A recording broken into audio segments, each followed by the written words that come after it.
Amados irmãos, eu bem que pensei há pouco ali em mudar o tema. Os desafios de manter a igreja atenta após meio-dia. Mas aí eu não teria habilidade para mudar todo o texto aqui. Mas eu estou orando muito para que Deus me dê o poder de síntese. Porque não é fácil a gente pegar um tema tão precioso como esse sem a gente se motivar. Mas fiquem tranquilos. O tema, os desafios do pastoreio na pós-modernidade. Nesse tema, há duas palavras que merecem nossa consideração inicial. Pós-modernidade e desafios. Primeiro, vamos pensar na pós-modernidade. Pós-modernidade é um tempo, é um período que vem depois da modernidade. E quando começou e terminou a modernidade? Segundo os historiadores, a modernidade, pasmem, começou no século XVI, 1500 e pouco. Mais precisamente na Revolução Industrial, onde as pessoas começaram a fabricar coisas. A modernidade começou por aí. E terminou no século XX. E a pós-modernidade não começou ontem, não. Ela começou depois da Segunda Guerra Mundial, que foi um marco na história humana. Então, eu posso dizer que eu sou da geração da pós-modernidade, porque eu nasci em 1955. Então, a pós-modernidade começou por aí.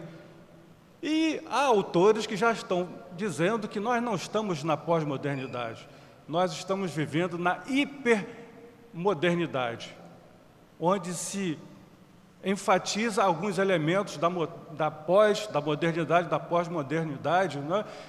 Onde, nesse tempo, você vai perceber que o foco, a partir da modernidade, principalmente, o foco é o homem. O homem é a medida de todas as coisas. O homem é o centro de todas as coisas. Porque antes, você tinha Deus como centro. A religião era muito relevante. Mas, nesses tempos de pós-modernidade ou de hipermodernidade, o foco é o homem. É um tempo marcado pela não permanência, não durabilidade, não perenidade, tudo é descartável, tudo você possa imaginar, relacionamentos, coisas, globalização, pluralismo, diversidade virtual, né, o tempo do virtual, relativização de princípios e valores, tudo é muito relativo, há uma objeção na criação e cumprimento de novas regras, ninguém quer saber de regras, e há uma forte tendência ao desrespeito a autoridades, ao outro, e inclinação muito forte para a anarquia, porque o homem sendo centro, tudo tem que ser como ele quer. Então, esse é o pano de fundo da pós-modernidade. E a outra palavra que a gente tem aí nesse tema são os desafios. Eu, quando era criança, não tinha, mas depois aconteceram os jogos. E esses jogos, videogame, esses jogos... Aliás, ontem nós tivemos um bom papo retrô, lá no nosso Ecos Barra, comemorando o final de ano, né, falando sobre as coisas de antigamente. Papo retrô, interessante isso, né? Então, você, cada vez que mudava de fase naquele jogo, ficava mais complexo, ficava mais difícil. E eu quero sugerir para vocês que nessa nossa existência humana, e focando também esse ambiente eclesiástico, nós também teríamos 3 níveis a considerar. O primeiro nível, eu vou chamar de nível humano, é aquele nível que está afeto a todas as pessoas, a todos os seres humanos. E começa na primeira infância também, esse desafio do nível humano, ele começa na primeira infância e vai até os primeiros anos ali, os primeiros anos depois da primeira infância, que termina os 6 anos, um pouco mais, que são os desafios de andar, de falar, de identificar, reconhecer coisas, pessoas, ambientes, né? São esses primeiros desafios. Ler, escrever, fazer as 4 operações. E é interessante que, como os extremos se tocam, se no início da vida há desafios no sentido de começar, como eu já citei, andar, a falar, escrever, etc., no final da vida você vai encontrar os mesmos desafios, né? De continuar a andar, de continuar a falar, de continuar a enxergar, de continuar a escrever, de continuar a identificar pessoas, coisas, lugares. É muito curioso. Mas no miolo da existência humana também tem desafios. São desafios muito ligados a obter e manter. Obter um diploma, obter um bom emprego e manter esse emprego. E agora, principalmente nesse ano, receber o salário no final do mês. É outro desafio também. É você encontrar o emprego e se manter no emprego. É obter e manter. Encontrar a pessoa amada, casar e manter o casamento. Olha os desafios que nos envolvem hoje. Obter e manter nessa pós-modernidade. Conseguir a habilitação para dirigir e continuar com a carteira, sem perder por causa dos pontos e a quantidade enorme de pardais. Outros desafios aí nesse miolo da existência humana é o locomover. Na grande cidade é um engarrafamento tremendo. No interior é a falta de condução. As pessoas ficam horas ali esperando alguma condução. É o desafio também que a gente vai encontrar nesse miolo da existência humana é de encontrar a pessoa amada, casar, manter filhos, criar, ter esses filhos e criá-los também, não é? Escapar das epidemias, a todo instante cheio de epidemias, da violência urbana, evitar as más decisões e assim por diante, não é? Esse é o desafio aí que a gente vai encontrar. No nível cristão, aí vamos subir de nível, aí a complexidade aumenta. Nós temos outros desafios também, que estão relacionados à vivência da fé cristã. Por exemplo, ler a Bíblia diariamente, hoje é o dia da Bíblia, é um desafio. Orar diariamente, outro desafio. Manter comunhão com Deus. Ser diferente onde você vive, no seu ambiente de trabalho. Ser diferente, quer dizer, fazer a diferença, sendo diferente, sem ser esquisito, e sem ser alienado, porque a gente não precisa de crente esquisito, não. Ele tem que ser diferente, mas em outro sentido, ético, etc., não esquisito. Você tem o desafio de, às vezes, não ser alijado pelas pessoas daquele grupo no seu ambiente de trabalho, na escola, etc. E assim, nós temos vários desafios dentro desse nível dos desafios cristãos. Nós temos muitos desafios também. Por exemplo, as pessoas acham algumas pessoas que é um desafio vir à igreja uma vez por semana, é um grande desafio. Outros ficar assistindo o culto 1h30, 2 horas hoje, provavelmente, né?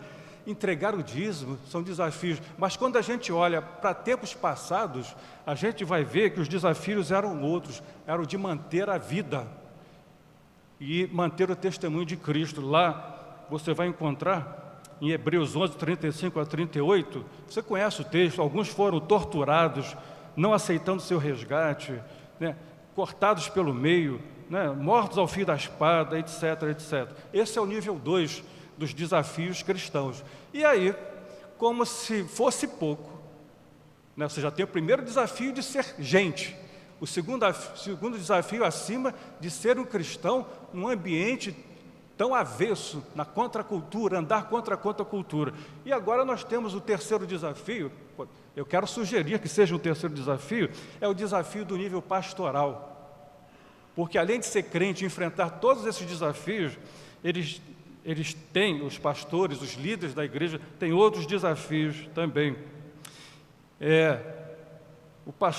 A figura dos pastores, a figura do pastor de rebanho, de ovelhas, ilustra bem algumas coisas que se esperam de um pastor, né? Já ilustra bem.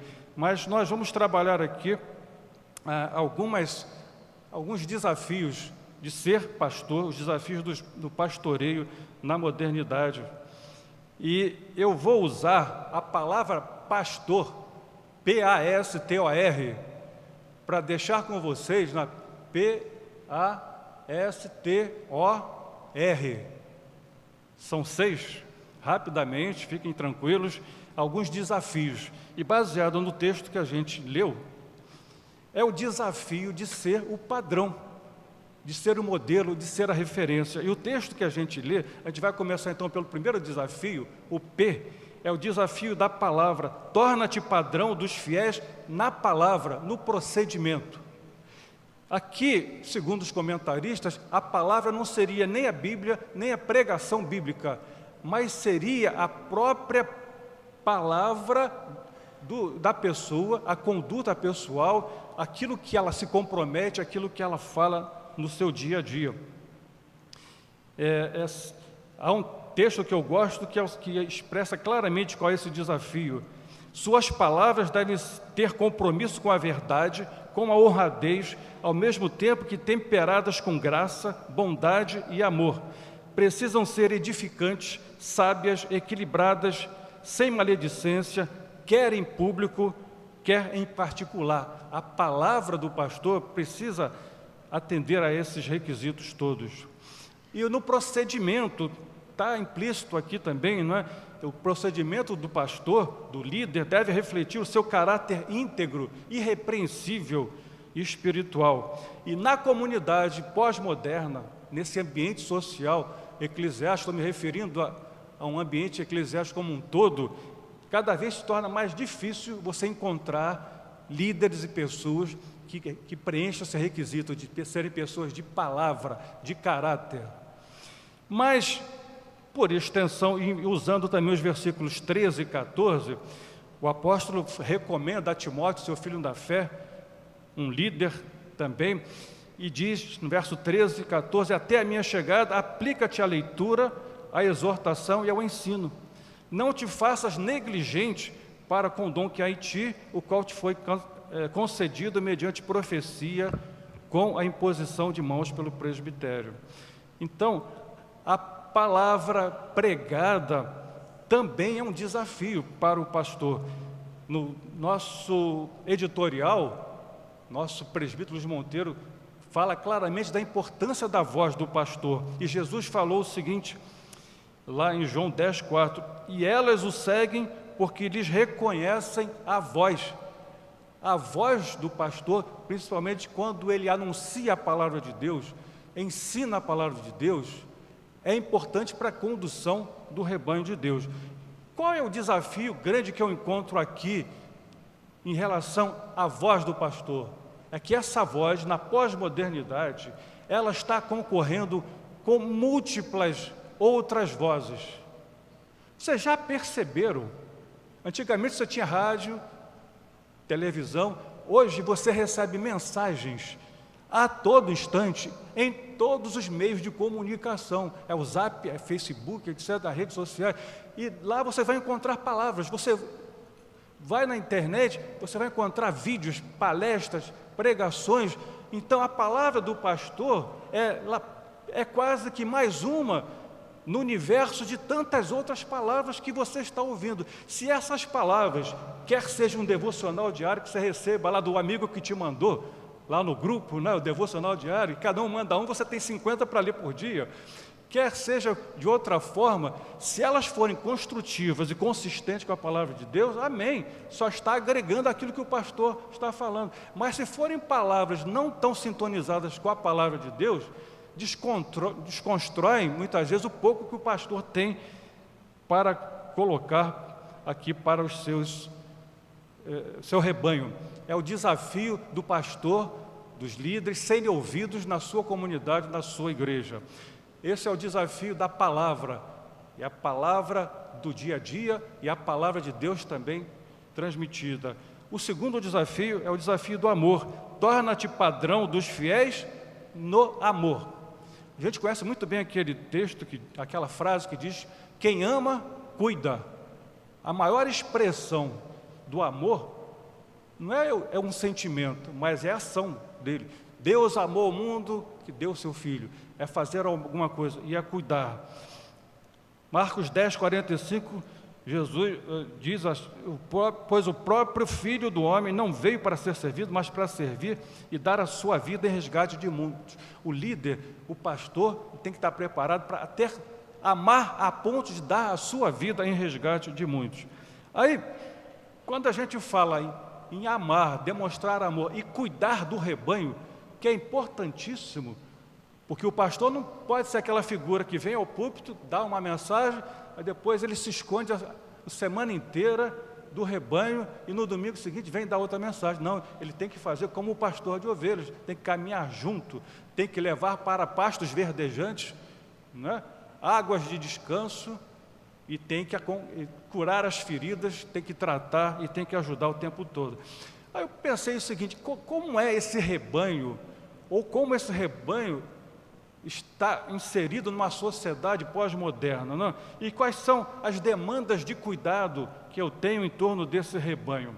Primeiro, é um rebanho que vive no meio da sociedade às avessas.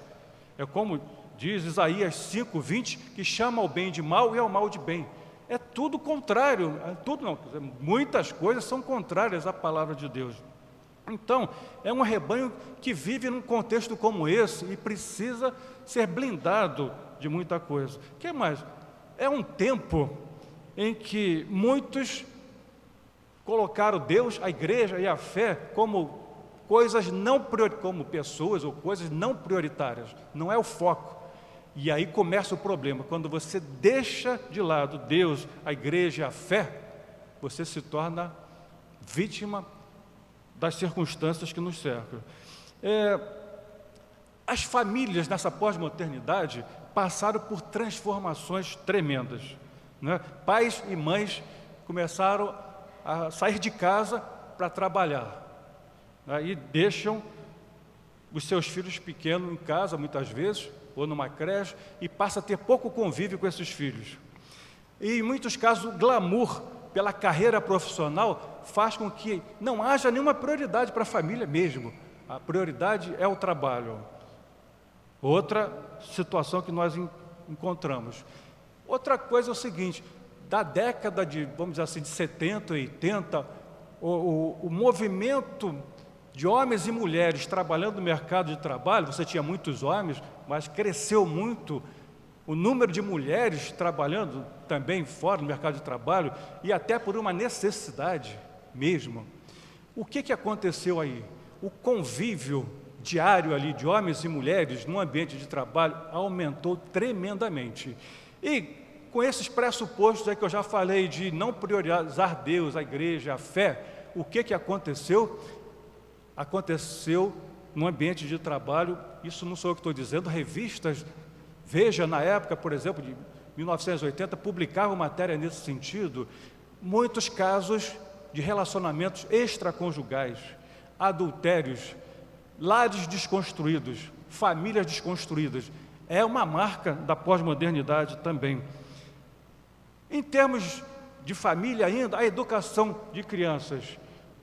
Pais que foram criados dentro de um regime ali ditatorial, quase que de represália ali, resolveram criar seus filhos, catapultar-se para um outro extremo, criar seus filhos com total liberdade, sem impor limites. Então, as crianças assumem o controle da televisão e mandam o que os pais têm que fazer. Isso você vê na Super Nanny, várias cenas desse tipo. E aí as crianças dominaram a casa. E aí os pais deixam o seu papel muitas vezes de pai e mãe e querem ser amiguinhos dos filhos, para poder ter o amor dos filhos. Na verdade, o importante é que os filhos honrem aos pais e que os pais sejam respeitados pelos filhos. E o amor virá naturalmente quando você se dedica a eles. E o acesso à internet da pós-modernidade se tornou uma coisa tão fácil que esvaziou um pouquinho o papel de pai e mãe. Já perceberam? Antigamente, pai e mãe era aquele acervo cultural que chegava para os filhos e passava uma série de coisas. Ou você está na dúvida, esvaziou também professores, né? Vai lá, consulta o doutor Google, você sabe de tudo, você não precisa perguntar a pai e mãe. Esvaziou um pouquinho. Olha só que situação que a gente vive na pós-modernidade, como a gente vai se reinventar para lidar com tantas coisas, tantas situações diferentes. Aí, esse mundo da informação, só que esse mundo da informação não é tudo, meus irmãos. Se você achar que ter a informação é tudo, não é não. Eu costumo comparar a 3 níveis: informação, conhecimento e sabedoria. Informação é como várias jazidas de ouro que você possa ter por aí. São preciosas lá, são jazidas, mas se ficar ali, não resolve nada. Então, essa informação, tem muita informação por aí. Já o conhecimento, não. É como o ourives que pega o ouro e transforma num anel. Aí, agregou valor àquele ouro, porque o ouro em si, ele não teria o valor se você não tratasse esse ouro. Então, tem uma informação, o conhecimento e a sabedoria. A sabedoria não é fácil, não. A sabedoria é você pegar aquele anel, aquela aliança e colocar no dedo da pessoa certa ali e casar com aquela pessoa. Isso exige muita sabedoria. Então, o fato das pessoas terem muito acesso, os filhos terem muito acesso à informação e dizer, não preciso mais dos meus pais, não preciso dos meus professores, não podemos descartar a experiência dos mais antigos. O povo japonês conhece muito bem isso. A família na pós-modernidade pede socorro. E o que aconteceu? Aí surgiram os movimentos de encontro de casais com Cristo. Porque todo esse cenário familiar da pós-modernidade desestruturou as famílias desestruturadas geraram sociedades desestruturadas e o mundo está isso que você está vendo por aí. E aqui na igreja, há 25, 26 anos atrás, nós começamos esse trabalho apoiado pelo pastor efetivo da época, pastor Guilhermino, porque as famílias pediam socorro. E diante desse desafio todo que nós estamos colocando aí de cuidar, de amar, então os pastores têm uma tarefa a mais, de cuidar das famílias, de aconselhar casais, aconselhar jovens, aconselhar adolescentes. Por quê? A pós-modernidade nos levou a uma situação como essa. A de amor, S de santificação. Torna-te padrão, meus pastores, líderes da igreja, na pureza. Pureza nos lembra santidade, santificação. Certos crentes pós-modernos, pastores e líderes, têm flertado com condutas perigosas e reprováveis. Esse é o cenário pós-moderno que a gente tem vindo. Estão no culto, aparentemente estão adorando a Deus, cultuando a Deus, mas quando saem do culto, vão para os seus pecados, ou pecadinhos, ou pecados grandes, para Deus é tudo pecado, né? De estimação, como se nada tivesse acontecendo e nada fosse acontecer. O joio, o trigo se confunde cada vez mais com o joio nesses tempos de pós-modernidade. Porém, não é chegada a hora de fazer separação, não.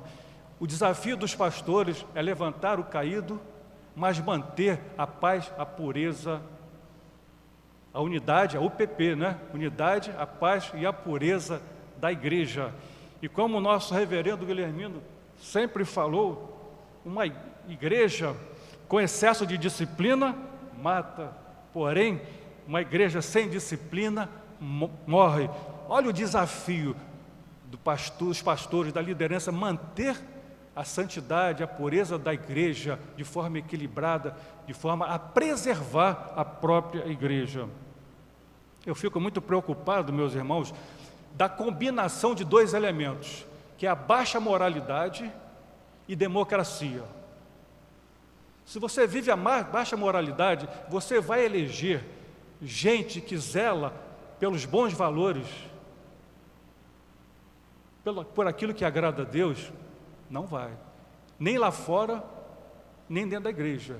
Então, se você tem alguém que é muito zeloso com a palavra de Deus, quem sabe aquela pessoa que gosta de viver, gosta de uma tolerância para com o pecado, não vai eleger para não ter essa pessoa ali buscando a pureza da igreja.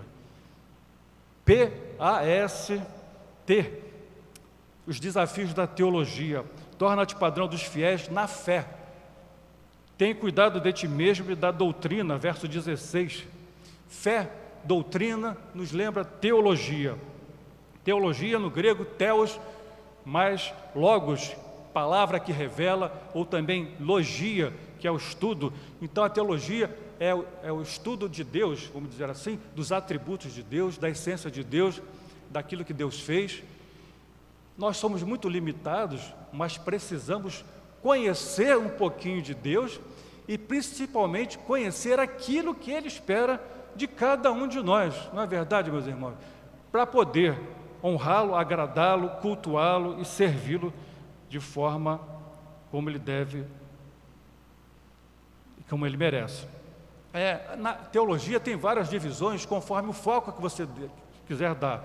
Por exemplo, se você focar o período, você vai ter a teologia antiga, a teologia medieval, a teologia moderna, a teologia contemporânea. Se o foco forem as pessoas, né, os teólogos ou os grupos religiosos, você vai ter a teologia paulina, teologia joanina e os grupos, teologia católica, luterana, calvinista, arminiana, pentecostal, etc. Agora, se o foco for a ênfase, você vai ter a teologia sistemática ou dogmática, que procura arrumar todos os ensinos bíblicos ali direitinho e dizer o que é cada um deles. A teologia bíblica, que estuda Deus e os seus atributos, suas ações no Antigo e Novo Testamento. A teologia apologética, que estuda as seitas, as heresias. A teologia pastoral, que estuda o ministério pastoral, os seus requisitos, etc. Na pós-modernidade, existe desafio para os pastores nessa área da teologia? Existe também. Eu me lembro quando eu era bem mais jovem, estava em voga a tal da teologia da libertação. E ela dizia o seguinte: olha, você muda o ambiente onde a pessoa está e aí ela vai ser mudada. Negativo, gente. Você muda a pessoa, quer dizer, você não, Deus muda o interior da pessoa e essa pessoa vai mudar o ambiente. Hoje nós temos e somos desafiados a conviver com ela sem assimilar isso, a teologia da prosperidade.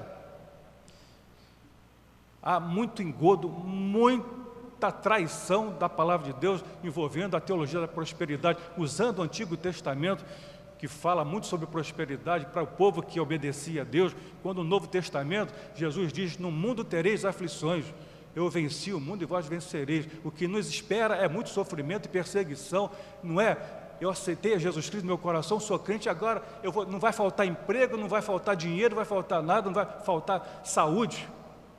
Então, você resistir a esses movimentos, nós temos a nova teologia da missão integral, que você, além de levar o evangelho, você tem que levar tudo que a pessoa precisa. Para muitos é uma teologia que está muito associada a movimentos de esquerda, socialistas, comunistas, marxistas, que você tem que tratar o homem como um todo. É lógico que você, quando na igreja a gente procura mostrar o caminho da salvação e ajudar as pessoas, mas o projeto na igreja não é um projeto social, porque a igreja não é uma ONG. O projeto da igreja é espiritual. Mude-se as pessoas e elas mudarão o ambiente onde estiverem, no trabalho, no condomínio, na escola, onde quer que seja.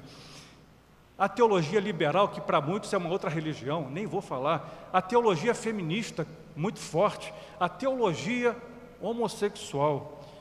Mas o que mais me preocupa, meus irmãos, é a tal da teologia reversa. É um nome que eu estou atribuindo aí. O que é a teologia reversa?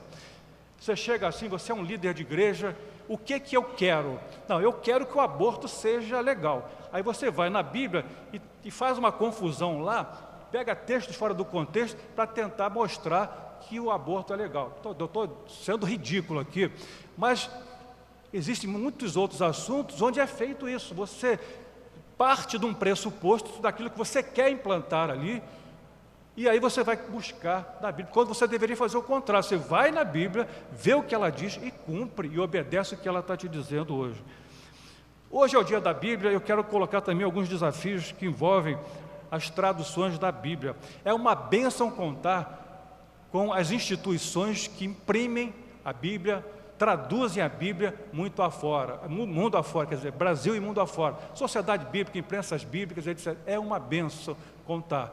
Mas hoje nós convivemos com outro desafio tremendo, que são as versões da Bíblia.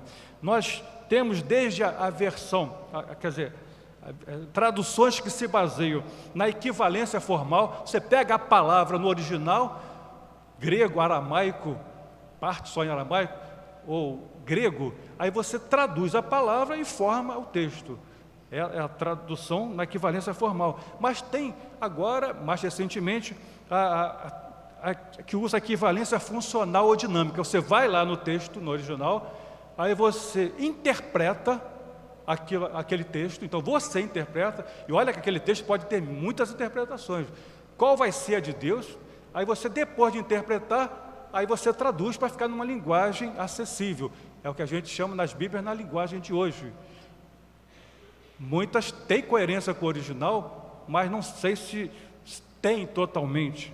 Vocês têm agora as paráfrases, a mensagem e tal. O sujeito chega e faz uma paráfrase da vida, não é? E, por último, pasmem, a Bíblia é freestyle, do inglês mesmo, estilo livre. Eu mostrei para minha esposa, a gente quase que caiu, pasmo, porque ela usa, estão escrevendo lá na internet, desde 2013, essa Bíblia, estilo livre. É uma linguagem chula e cheia de palavrões, como se você estivesse numa festa, numa comunidade ali, de baixaria, em qualquer ambiente de baixaria, e você nem imagina o que se diz ali, que Jesus, gente, ainda estão achando que estão fazendo a vontade de Deus. E também, entre outras traduções, em 2012 foi lançada a Bíblia Gay nos Estados Unidos, já está sendo traduzida para ser lançada aqui no Brasil também.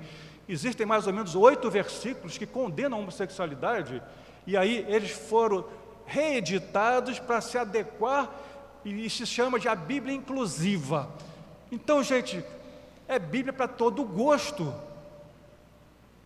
Então, o autor dessa Bíblia diz o seguinte: você não pode escolher sua orientação sexual, mentira, mas pode escolher Jesus, e agora pode escolher a sua Bíblia, como você escolhesse a Bíblia. Não, a Bíblia está ali, Deus é que te escolhe, não é você que escolhe alguma coisa. Então são muitos desafios. Ela é uma capa branca, aí tem assim uma cruz com o arco-íris assim, na vertical e na horizontal. Nós, com todas essas traduções, a minha preocupação é o seguinte, é que os textos cada vez fiquem tão pulverizados, que um novo convertido, um neófito, olha e pensa, o que realmente é a Bíblia? O que Deus diz? Então, eu não vejo muitos aí, traduções na linguagem de hoje, por exemplo, do hino nacional. Você conhece algum hino nacional brasileiro na linguagem de hoje?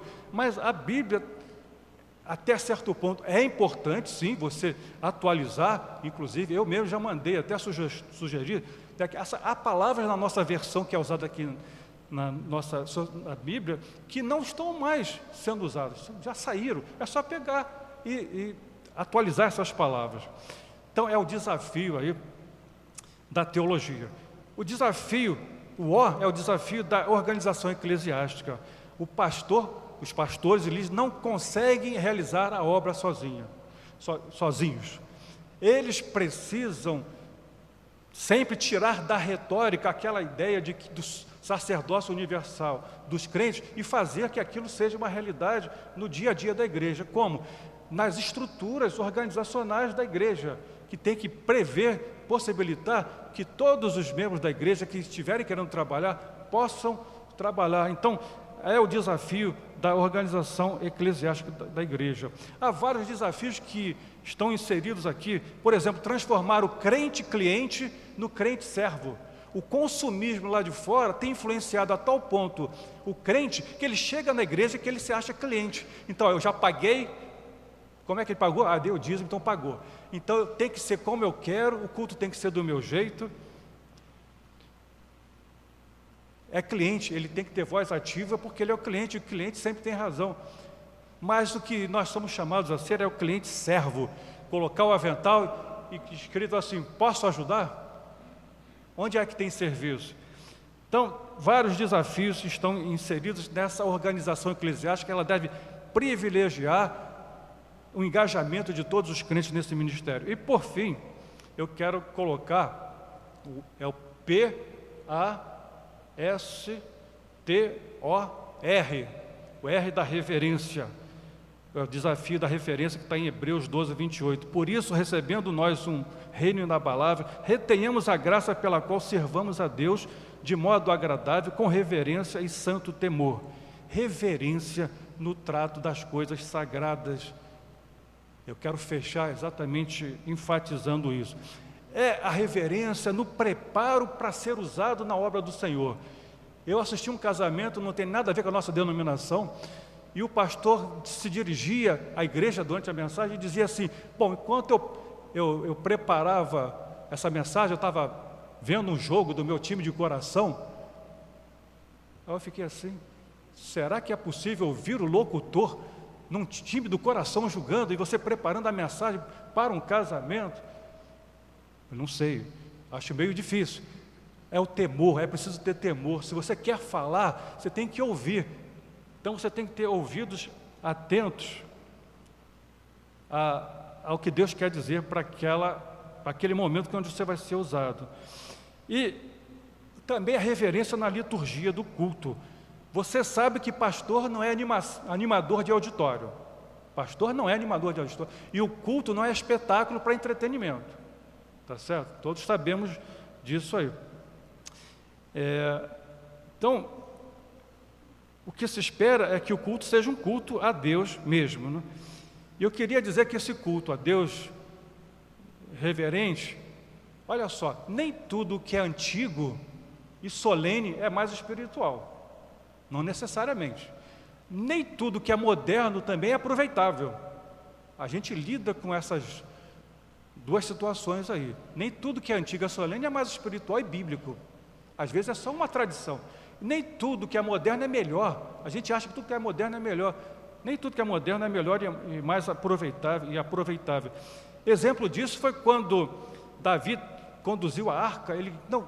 A Bíblia fala lá, a ordem do Senhor era conduzir no ombro a arca, mas ele fez um carro novo, né, um carro de último tipo ali e tal, e colocou a arca. Aí a arca bateu ali, tropeçou ali, e Uzá foi tentar segurar, e na hora ele foi fulminado e morto. Nem tudo que é novo também agrada a Deus. E em termos de liturgia do culto, eu quero terminar focando o seguinte: a parte do louvor, que é o grande desafio. Desde que eu era jovem, a gente vive com esse desafio.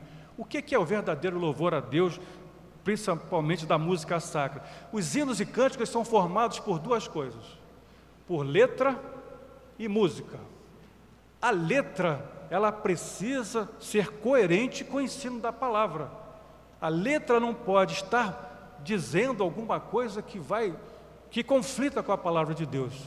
E às vezes você tem cada letra por aí, e de vez em quando a gente tem que mudar alguma coisa, né? Coroamos, né? Nós não coroamos ninguém, se nós somos inferiores a esse coroamos, nós exaltamos, adoramos. Em termos da música, ela é composta de melodia, harmonia e ritmo. E eu achei interessante para provocar e para a gente refletir o que eu encontrei aqui a respeito do uso da música, né? Melodia, harmonia e ritmo. Dizem que a melodia é para o espírito, a harmonia é para a alma e o ritmo é para o corpo. A música sacra, litúrgica, que agrada a Deus, é eminentemente melódica, secundariamente harmônica, e o ritmo nela só existe exclusivamente o necessário para ordená-la e dar-lhe sequência e pausa. Qualquer outro tipo de estilo musical que realce o ritmo em lugar da mensagem bíblica e da melodia harmônica é inconveniente e imprópria à música sacra. Não trata aqui de ser conservador, ou moderno, ou progressista. A música sacra é música sacra. Quando você vai a um teatro, é para ver uma peça de teatro. Quando você vai a um cinema, é para ver um filme. Quando você vai a um espetáculo, é para ver um show. Quando você vai para a igreja, é para assistir coisas sagradas. É música sacra, é texto da palavra de Deus, não é um espetáculo. Então, a gente tem que ter muito discernimento. Eu fui líder de mocidade e até fizemos um evento em Teresópolis, enchemos um estádio com 8.000 pessoas, naquela época era o presidente, o grupo Logos cantou ali. As músicas daquela década de 70, 80, são músicas, são letras impressionantes que marcam. Mas tem que ser mais moderno. Como ser mais moderno? Tem que ser bíblico, tem que adorar a Deus, porque a música não é para agradar a gente. Eu achei interessante essa coisa do ritmo. Esse ritmo é só para compor, porque realmente o mais importante na música é você estar sintonizado no que você está cantando e você está sintonizado com Deus, porque a música é para Deus. Por isso, às vezes, a gente não bate palmas quando alguém se apresenta, porque o coral não canta para nós, né? A cantata não é para nós, a cantata é para Deus. Então todos nós estamos envolvidos. Eu creio que quando se aplaude é porque é o esforço da pessoa de se apresentar e tal, né? Mas na verdade a gente não pode perder de vista que a gente canta, adora ao Senhor, culto é para o Senhor. Então, meus amados pastores, líderes, a palavra final é ser forte e corajoso. Josué 1, 6 a 9, ser forte e corajoso, porque tu farás a este povo herdar a terra sob juramento, né, prometia a seus pais. Verso 9, não te mandei eu, ser forte e corajoso, não temas nem te espantes, porque o Senhor teu Deus é contigo por onde quer que andares. Perceberam quantos desafios estão sobre os ombros dos pastores, dos líderes da igreja? E o que se pede agora, finalizando, é: obedeçamos, sejamos submissos, oremos pelos nossos líderes, conforme diz Hebreus 13, 17. Obedecei aos vossos guias e sede submissos para com eles, pois velam por vossa alma, como quem deve prestar contas, para que façam isto com alegria e não gemendo, porque isto não aproveita a vós outros. Irmãos, espero que a palavra tenha sido transmitida, e esses desafios, eles têm que ser levados a sério, porque é assim que nós vamos conseguir preservar, imacular a noiva de Cristo. Porque nesses fins de tempo, você vai ter muita dificuldade de saber onde é que a noiva de Cristo está, imaculada e pura. Porque é muito fácil, nesse ambiente social corrompido que a gente está vivendo, em todas as áreas, inclusive em algumas igrejas, a gente se manter firme na Bíblia, seguindo a palavra de Deus, porque é muito fácil se deixar levar. Deixa a vida me levar, ou a vida leva eu. Não, Senhor, eu é que conduzo, e o Senhor é que me conduz, não é a vida que vai me conduzir, não. Então, estejamos em oração pela liderança da igreja, pelos nossos pastores, porque eles zelam pela pureza, pela unidade, pela pureza e pela paz da igreja. O Senhor abençoe a todos vocês, em nome de Jesus. Amém.